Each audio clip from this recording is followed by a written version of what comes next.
Kawasan Padang dan seni bina bangunan-bangunan di sekitarnya telah dikenal pasti sebagai calon berpotensi bagi tapak warisan dunia UNESCO yang kedua bagi Singapura.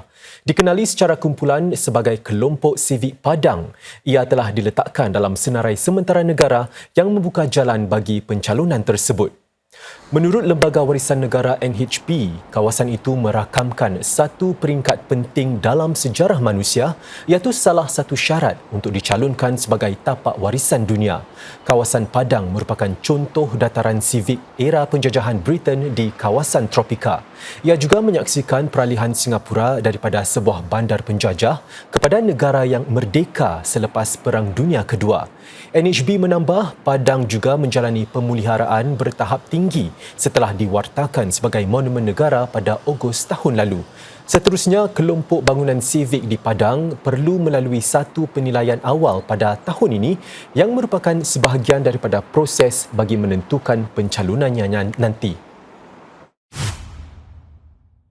Sejak kewujudan Padang pada 1822, tapak itu sudah dikaitkan dengan peristiwa-peristiwa penting yang mencorak sejarah Singapura.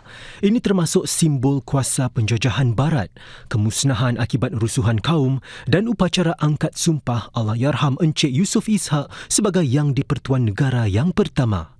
Di sinilah bendera negara dikibarkan buat kali pertama semasa pelantikan Presiden Yusof Ishak dan lagu kebangsaan Singapura dinyanyikan buat julung-julung kalinya. Pada 1966, ribuan orang berpusu-pusu ke sini untuk meraihkan perbarisan sulung Hari Kebangsaan Singapura dan ia kembali diadakan di kawasan ini buat bertahun-tahun lamanya, tidak kira hujan mahupun dipanah terik matahari.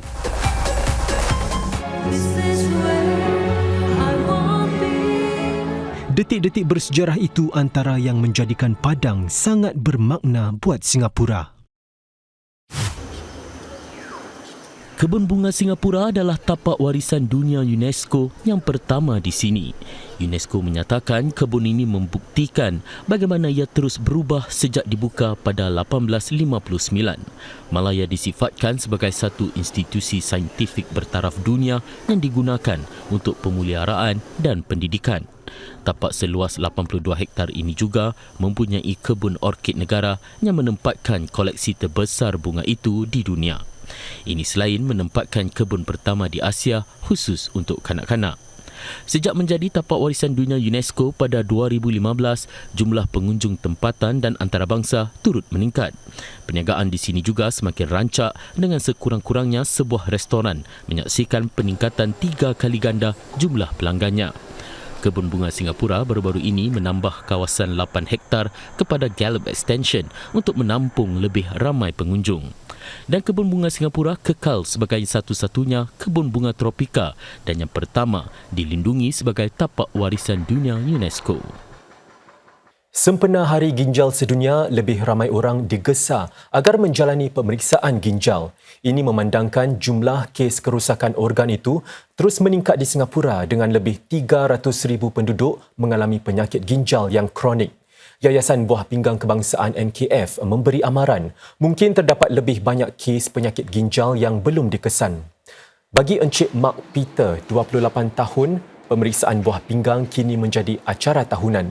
Ini selepas beliau mendapat tahu bapanya mengalami penyakit ginjal. Beliau merupakan antara 300 penduduk yang telah menyertai program pemeriksaan ginjal anjuran NKF sejak setahun lalu.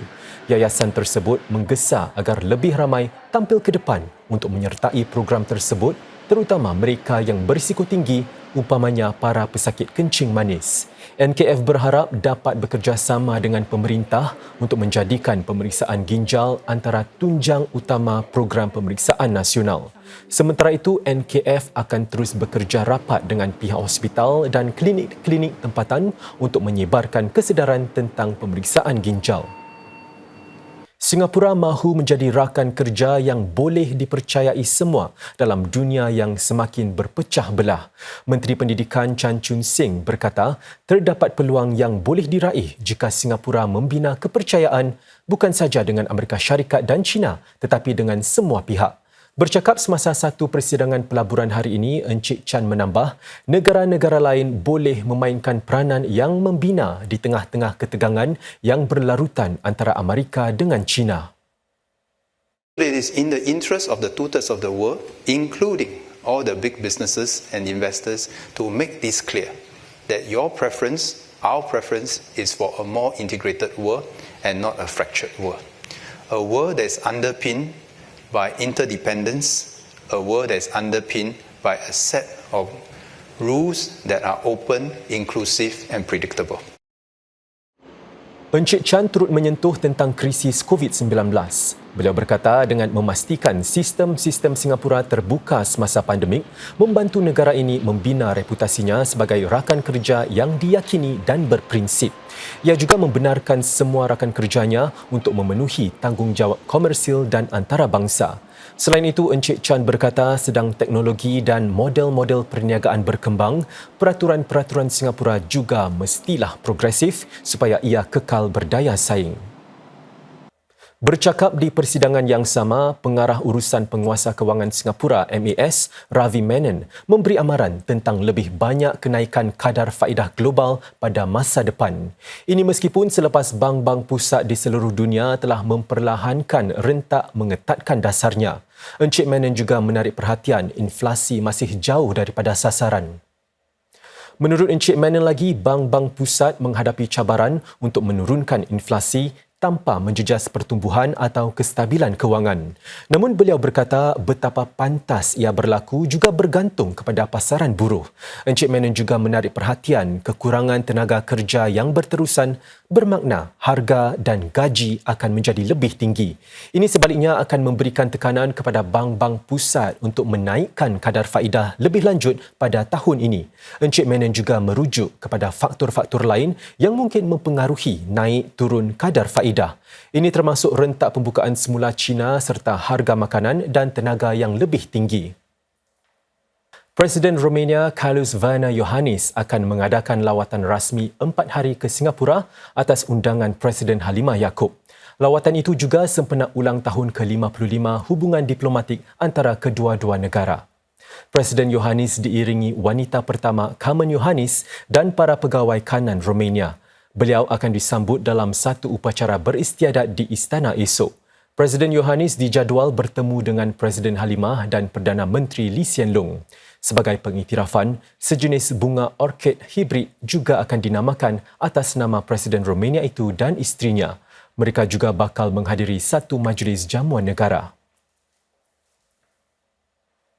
Menteri Kedua Pendidikan merangkap ehwal luar Dr. Muhammad Maliki Osman menggesa masyarakat Melayu Islam agar mempunyai rasa pemilikan lebih mendalam dan menyuarakan isu-isu yang relevan dengan mereka. Beliau berkata demikian di satu sesi dialog Melakar Hala 7 Singapura bersama para pemimpin belia masyarakat Melayu Islam semalam. Di sesi yang bertujuan untuk memperbaharui kompak sosial negara ini, beberapa isu turut disentuh semasa perbincangan. Antaranya adalah cabaran utama mewujudkan lebih banyak peluang pekerjaan dan bagaimana masyarakat Melayu Islam boleh menyumbang kepada inisiatif membangunkan negara. Policies are meant to help Singaporeans in general, but some policies may be needed to focus on communities that have got different needs. And we hope that with feedback given, with suggestions given, we will be able to work together with government to look at how best we can continue to support the Malay Muslim community to move forward with the other communities. Ramai dalam kalangan para peserta hari ini, termasuk kalangan anak-anak muda kita, ini adalah sesuatu yang menggalakkan. Saya harap sesi sebegini memberikan mereka peluang untuk memberikan idea, juga mendengar pandangan dari pelbagai pihak dan menggalakkan mereka juga untuk mengambil bahagian dalam usaha kita bersama untuk membina penyelesaian yang baik untuk masyarakat kita. Mengambil pendekatan berbilang disiplin dalam mencari huraian kepada isu-isu baru yang berlaku dalam masyarakat Islam. Ini yang akan dilakukan para zamil Program Kajian bagi Masyarakat Islam Gemilang RPCS.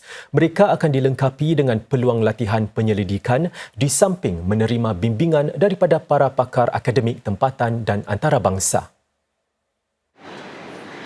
Isu kekeluargaan dan makanan halal.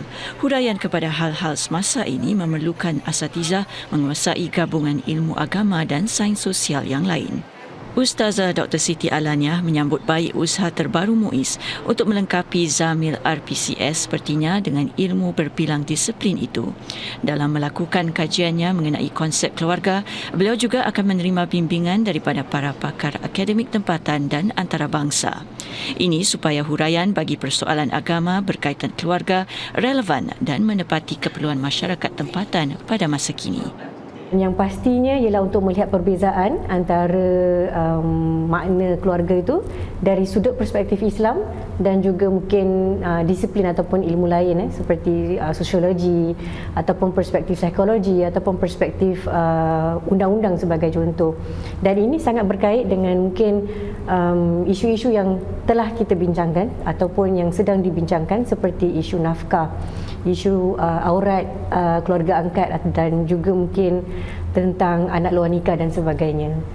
Seorang lagi penyelidik yang menyumbang kepada kajian RPCS ialah Ustaz Fatur Rahman. Kajiannya tertumpu kepada makanan dan pensijilan halal dan kesannya kepada masyarakat Islam tempatan yang hidup dalam negara berbilang kaum dan agama.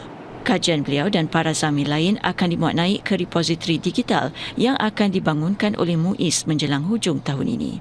Sumber rujukan begini katanya akan memudahkan lagi asatizah membuat kajian. Saya sukar untuk mendapatkan bahan-bahan tersebut secara online. Juga saya sukar untuk mendapatkan bahan-bahan tersebut dalam satu tempat yang mengumpulkan semua bahan-bahan tersebut. Jadi saya harap bahawa dengan adanya repository ini, dia bukan sahaja dapat mengumpulkan tulisan-tulisan, bahan-bahan kajian yang telah dilakukan dan dia juga dapat menjadi satu platform untuk saya menyumbang kepada platform tersebut. Repository digital itu akan mengandungi bahan-bahan rujukan Islam dan sains sosial meliputi isu-isu baru berkaitan tadbir urus, masyarakat, sains dan teknologi.